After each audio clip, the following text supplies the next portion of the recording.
Hello everyone, welcome और welcome back to my channel EVS NCERT summary series का ये 8th part है।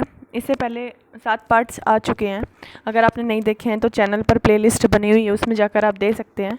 अगर आप किसी भी टीचिंग एग्ज़ाम के लिए पीआरटी सेक्शन के लिए प्रिपेयर कर रहे हो, मतलब अगर आप पीआरटी के टीचर बनना चाहते हो, प्राइमरी टीचर बनना चाहते हो, तो ईवीएस के जो है 15 से 20 क्वेश्चन हमेशा एनसीईआरटी से ही पूछे जाते हैं। अगर आप सीटेट के लिए प्रिपेयर कर रहे हो तो यहाँ पे 15 क्वेश्चन आपके एग्ज़ाम में देखने को मिलेंगे आपको। अगर आप केवीएस की जो वैकेंसीज़ है वो एक्सपेक्टेड है कि 1 मंथ के अंदर आने वाली है। अगर आप केवीएस की तैयारी कर रहे हो, अगर पीआरटी के लिए तैयारी कर रहे हो, तो उसमें 15 से 18 क्वेश्चन आपको ईवीएस के एनसीईआरटी से मिलते हैं। तो चलिए वीडियो को शुरू करते हैं।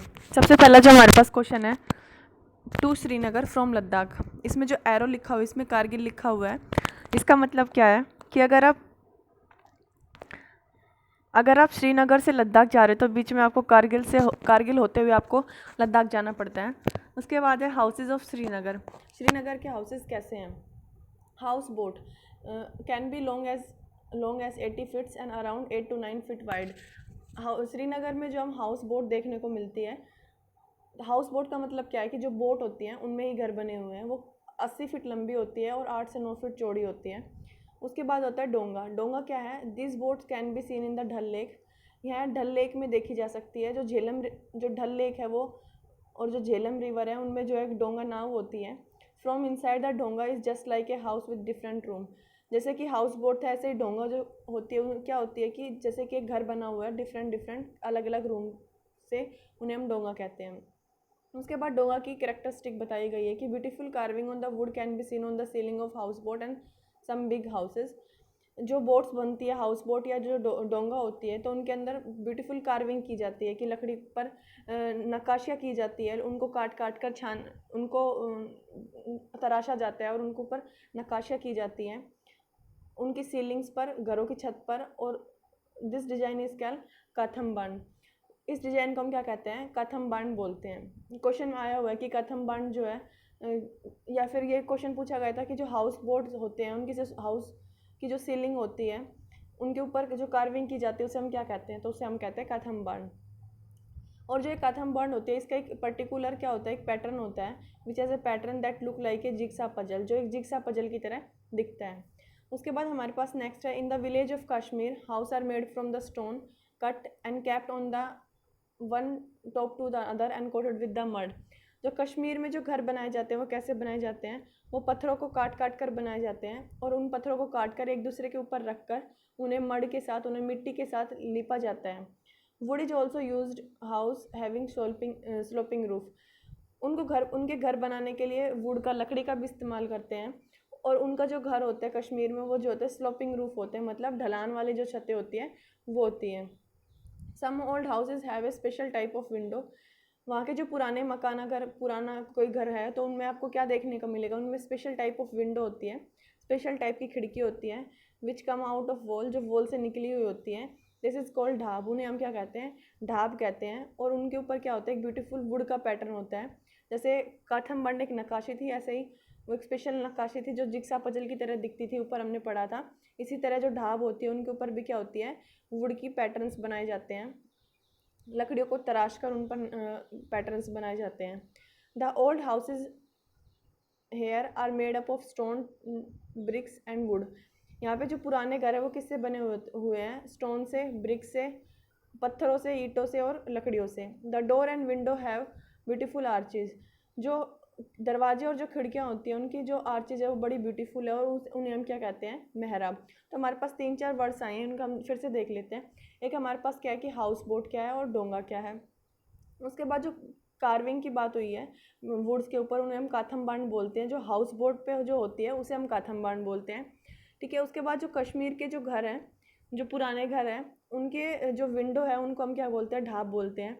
और जो ब्यूटीफुल आर्चिस बनी हुई है डोर और विंडो पे, उन्हें हम क्या बोलते हैं? मेहराब बोलते हैं।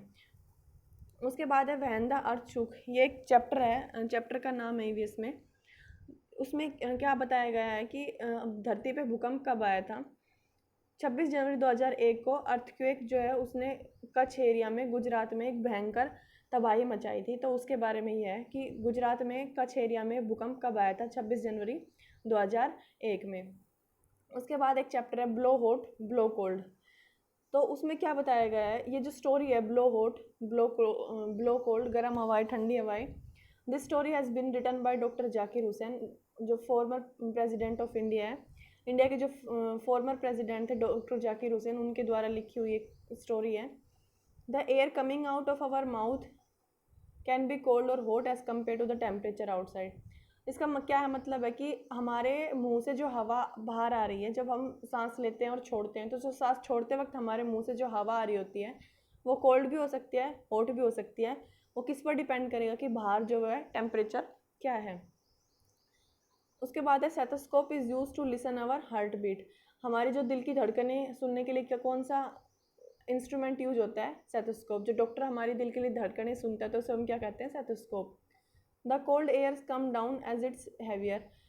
जो कोल्ड एयर होती है, जो ठंडी हवा होती है, वो हमेशा नीचे की तरफ बैठती है क्योंकि वो भारी होती है। भारी क्यों होती है? क्योंकि उसमें पानी के कण बूंदें होती हैं, वाटर वेपर्स होते हैं, पानी की वाष्प होती है, इसलिए वो भारी होती है, इसलिए वो नीचे बैठती है। The breath can be cold और hot according to the temperature outside. जो डॉक्टर जाकिर हुसैन की जो स्टोरी थी उसमें बताया था कि जो सांस है हमारी वो कोल्ड भी हो सकती है, हॉट भी हो सकती है। वो किस पर डिपेंड करता है कि हमारे आसपास जो है, हमारे जो बाहर टेम्परेचर क्या है। उसके बाद है Gandhi ji friends Mahadeva bhai sons Narayan stay with Gandhi ji when he was young. तो इसमें बताया गया है कि जो नारायण है वो किन के बेटे थे? महादेव भाई के। और महादेव भाई कौन थे? गांधी जी के फ्रेंड थे। तो जो नारायण है वो गांधी जी के साथ ठहरे थे जब वो छोटे थे। उसके बाद है teachers can use new items on issue related to untouchability in class to stop sensitivity. तो इसमें ये क्वेश्चन है कि टीचर्स जो है कैसे कैसे नए मेथड्स जो है यूज़ कर सकते हैं। अगर कोई भी हमारे पास इशू है, जैसे अनटचेबिलिटी है, तो उन्हें उनके ऊपर कोई स्टोरी बना के, उनके कोई प्रोजेक्ट देकर, बच्चों के साथ एक्टिविटी करवा के हम उस बच्चों में क्या प्रोड्यूस कर सकते हैं, क्या डेवलप कर सकते हैं? सेंसिटिविटी, संवेदनशीलता बच्चों में हम ला सकते हैं। अनटचेबिलिटी मतलब छुआछात वाली चीज़ें से कैसे बचना चाहिए, सॉरी छुआछूत वाली जो हमारी मानसिकता है उसको कैसे, उससे कैसे बचना चाहिए, ना कि छुआछात से कैसे बचना चाहिए। उसके बाद है भीमराव अंबेडकर वॉज फॉर गोरेगांव इन महाराष्ट्र। भीमराव अंबेडकर कहाँ से थे? गोरेगांव से। और गोरेगांव कहाँ है? महाराष्ट्र में। उसके बाद नेक्स्ट पॉइंट है in India constitution was prepared under the leadership of Baba Saheb Ambedkar.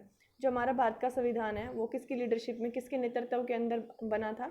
बाबा साहेब अम्बेडकर के अंडर बना था। उसके बाद है जो इंटरव्यू है adapted from the documentary film India untouched by Stalin K. जैसे कि इंटरव्यू होता है, अगर आप टीचर बनने जा रहे हो तो आपको पता है अगर आप एग्ज़ाम दोगे उसके बाद आपका इंटरव्यू होगा। ऐसे ही किसी कंपनी में जॉब करना होता है तो इंटरव्यू होता है। वो कहाँ से अडोप्ट किया गया है? एक डॉक्यूमेंट्री थी जो स्टालिन के ने लिखी थी, इंडिया अनटच्ड। उसमें जो उससे जो है ये इंटरव्यू का कॉन्सेप्ट लिया गया है। Thank you for watching the video.